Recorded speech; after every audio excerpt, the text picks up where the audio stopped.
Hi everyone, I am Joylo Aimer Fentes and I am here to talk about demography and migration and outlook for the 21st century.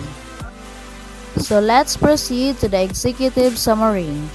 First, economic and demographic disparities will shape the mobility of labor and skills during the 21st century.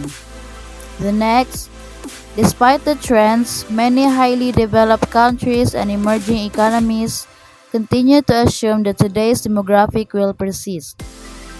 Next, it must be stated that migration cannot mitigate all of the labor market challenges of economic disparities of the coming years and decades.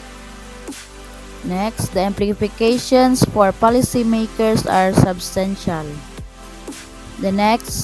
The majority of mobile phone manage to improve their income, their access to education, or their personal security. Demography and migration.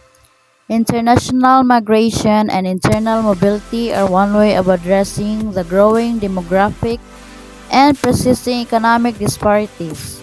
When they move, most migrants manage to improve their income, access to education or personal security, as well as contributing to the welfare of the regions of origin. I have here the keywords for the introduction.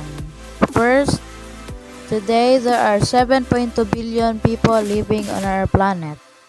Of them, an estimated 232 million are international migrants, meaning people living temporarily or permanently outside their country of birth. The next is, for many people living in middle and low income countries, internal mobility, usually from a rural setting to an urban agglomeration, has become an alternative to immigration. The next, following the trend of the last 2 decades, more people will be lifted out of extreme poverty and more people will join the growing middle classes of current and future emerging economies. The next, demographic change in the 21st century will be shaped by decreasing birth rates and increasing lifespans. These two trends, also largely unrelated together, contribute to demographic aging at a global scale and will have ramifications for future economic output, labor markets, and welfare systems, at least in countries where such systems exist. In a rapidly changing demographic and macroeconomic environment, it is important for policymakers to revisit population projections and question the demographic assumptions on which existing economic, welfare, and migration policies are based. Adapt key policy areas to the fundamental changes in global and regional population trends, and explore the potential of migration in bridging the gaps between youthful and aging societies and in promoting development. This brief begins by laying out the current and projected global demographic trends, the key misunderstandings in the conventional wisdom of population trends, and what this implies for future migration flows. Let's proceed to the important population trends. Here is my keywords. Over the next decades, the pace of global population growth is projected to slow, but the number of people living on our planet will continue to rise for another 50 to 70 years, reaching 9.6 billion in 2050. Most population growth will be concentrated in South Asia, the Middle East, and Sub-Saharan Africa, where high fertility rates and the consequences of rapid population growth remain burning issues.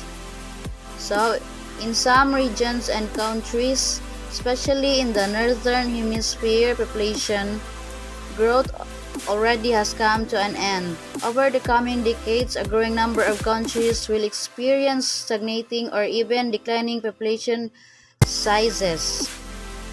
In the Middle East and in Sub-Saharan Africa, however, many countries still will experience rapid population growth over the next decade. So here is the figure 1 projected change in population size in 2010 to 50. So here is the many countries still will experience rapid population growth over the next decades. So the next will be using other measures of value adding.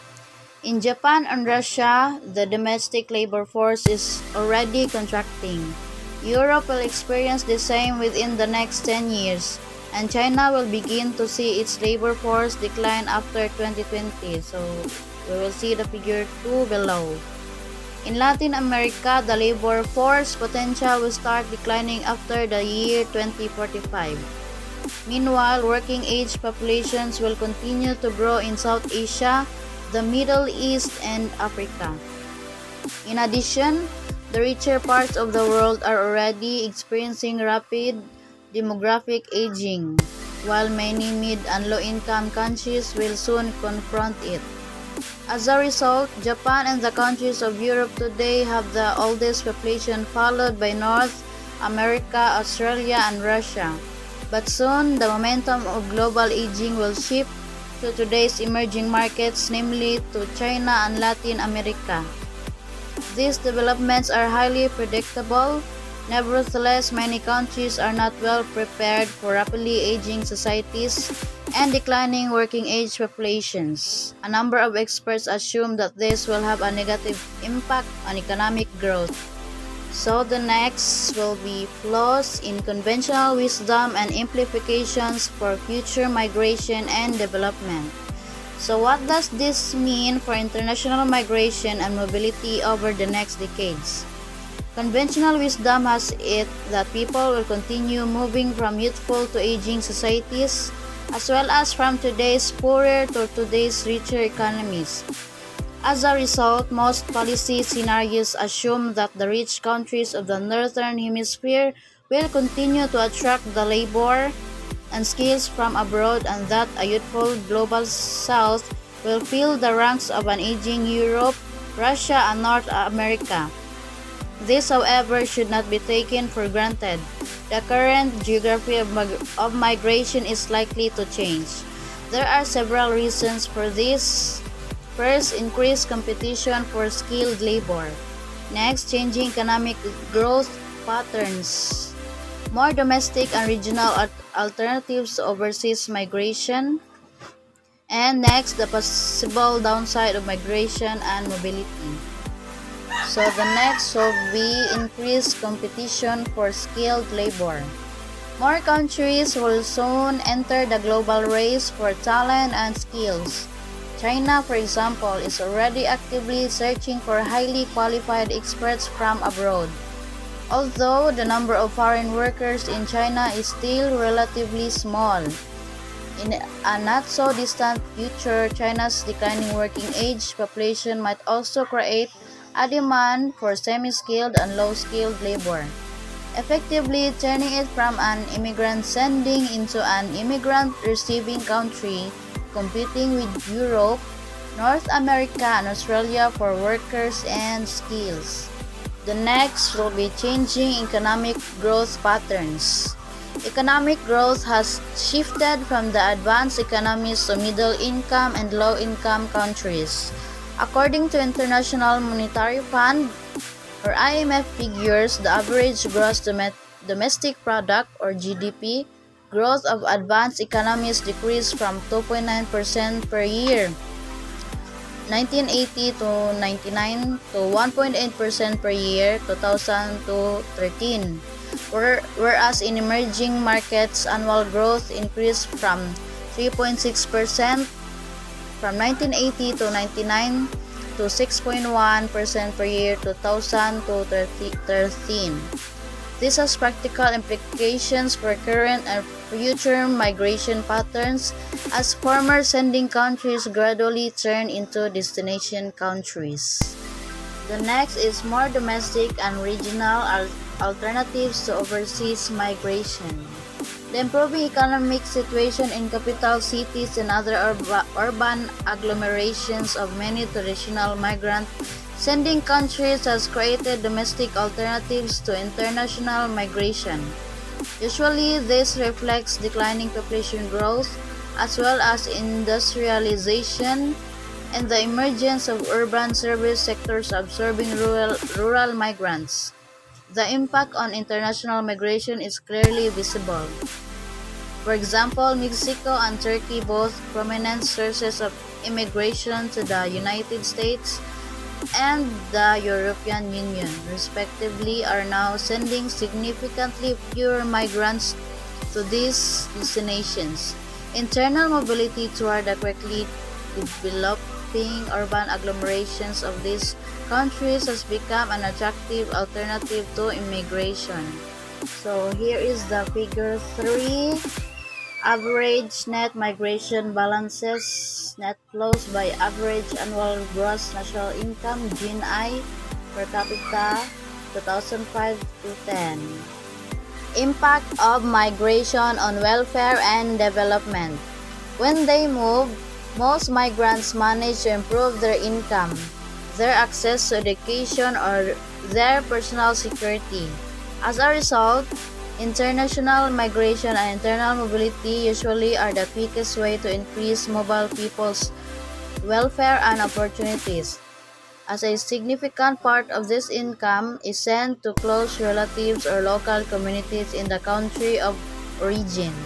Migration also has the potential to directly improve living conditions in migrant-sending regions and countries. These are my keywords for implications for policy making. Governments in countries with youthful and growing populations have an interest in reducing unemployment by enabling immigration and encouraging steady flow. Governments in middle-income countries with economic growth will develop an interest in facilitating return migration and preparing for the future immigration of third country nationals. Governments in high-income countries with aging societies and stagnating or declining working age populations will need more investment in sound, forward-looking migration policies. Tighter competition for skills will put more focus on the education systems of both sending and receiving countries to supply needed human capital to the global labor market. As the continuation, developing middle and low-income countries are at risk of losing native talent and skills through immigration. Countries can mitigate this risk by forming long-term recruitment agreements that include a commitment by migrant-receiving countries to invest in the educational systems of particular sending countries. However, international migration remains only one possible answer to future mismatches between the supply and demand of labor and skills. Increased demand for labor and greater global mobility of human capital will make it ever more countries to invest in protecting the rights of their citizens living and working abroad.